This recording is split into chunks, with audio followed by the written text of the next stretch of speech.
अब ये भी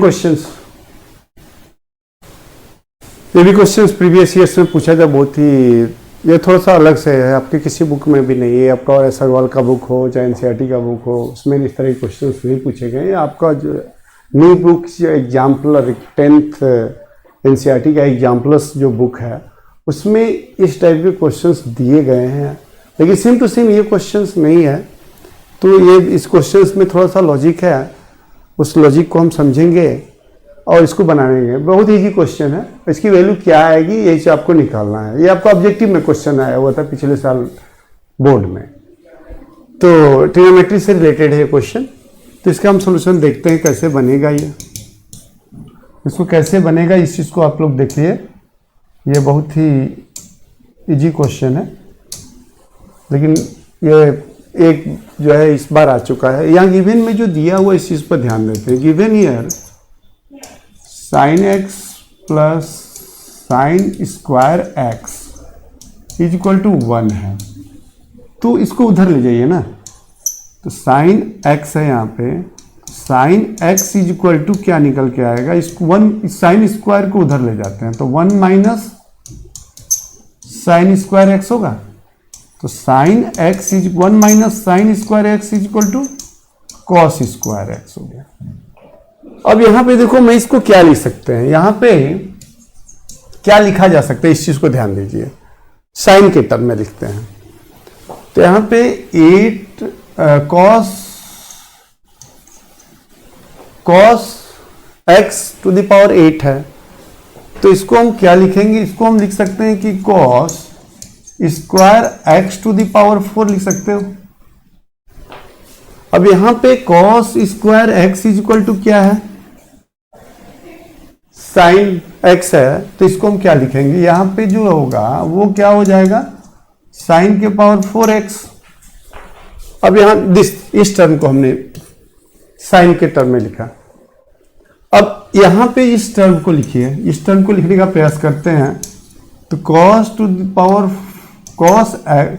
cos के पावर 6x है, तो इसको हम क्या लिखेंगे, इस तरह से लिख सकते हैं cos square x whole to the power 3। अब यहां पे cos square x equal to क्या है, साइन x है, तो ये क्या हो जाएगा, ये sine to the power sine x to the power 3 हो गया। अब इस टर्म को लिखने का प्रयास करते हैं, ये टर्म, इस टर्म को हम क्या लिख सकते हैं, cos 4 to the power x है, तो इसको हम क्या लिखेंगे, cos स्क्वायर x का होल स्क्वायर।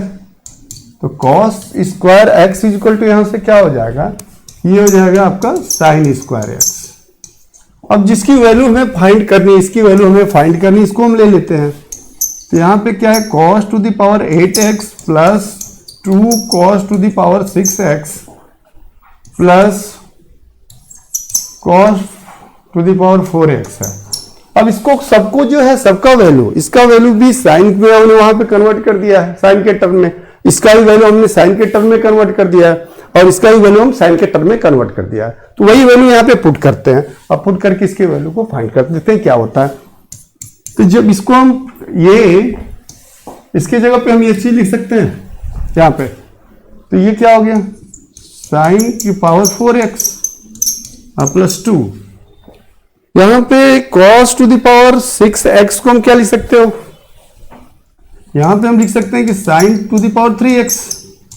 यहां cos 4 to the power x को क्या लिख सकते हैं, ये लिख सकते हैं साइन स्क्वायर x लिख सकते हैं।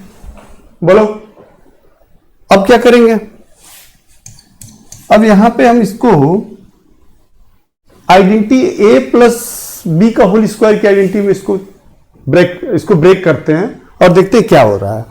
तो ये इसको हम क्या लिखेंगे, साइन स्क्वायर x का होल स्क्वायर लिख सकते, ए स्क्वायर हो गया, और ये जो होगा वो साइन x का होल स्क्वायर हो गया। अब यहां पे आपकी क्या आनी चाहिए, 2a भी आनी चाहिए, तो प्लस 2 इंटू ए की value sine square x into B की वैल्यू साइन x। जब इसका मल्टीप्लाई करेंगे तो ये क्या आएगा, 2 साइन क्यूब x हो गया। तो यहां पे आपकी आइडेंटिटी यूज हो सकती है। इस आइडेंटिटी को यूज करते हैं, A square plus 2ab plus B square is equal to क्या होता है, ए प्लस बी का whole square. Now this will be what, this will be क्या हो जाएगा, ये ए हो गया, ये बी हो गया। इससे इस कंडीशन में ये क्या निकल के आएगा कि sine square x plus sine x का होल स्क्वायर। और क्वेश्चंस में आप देख सकते हैं कि sine square x plus sine x की वैल्यू क्या है, 1 है। अब इसी वैल्यू को यहां पे पुट कर दीजिए। यहां पे क्वेश्चन में आपका दे रखा है कि sine square x plus sine x equal to 1 है। यहां पे हम उस वैल्यू को पुट करते हैं तो 1 स्क्वायर 1 का होल स्क्वायर हो जाएगा। तो 1 इंटू 1 इज इक्वल टू क्या हो गया, 1। मतलब इसका जो आंसर निकल के आएगा ये आपका 1 होगा। क्लियर? तो ये क्वेश्चंस बहुत इंपॉर्टेंट, इस तरह के क्वेश्चंस को प्रैक्टिस करिए। ट्रिग्नोमेट्री के अक्सर जो है क्वेश्चंस 7 मार्क्स या कभी कभी 8 मार्क्स पे पूछे जाते हैं। एक जो ट्रिग्नोमेट्री का क्वेश्चन 3 मार्क्स तो कंपलसरी है, वो आता ही है। और ऑब्जेक्टिव में 2 मार्क्स के क्वेश्चंस आते हैं। तो ये भी क्वेश्चंस जो है बोर्ड के व्यू से बहुत इंपॉर्टेंट है।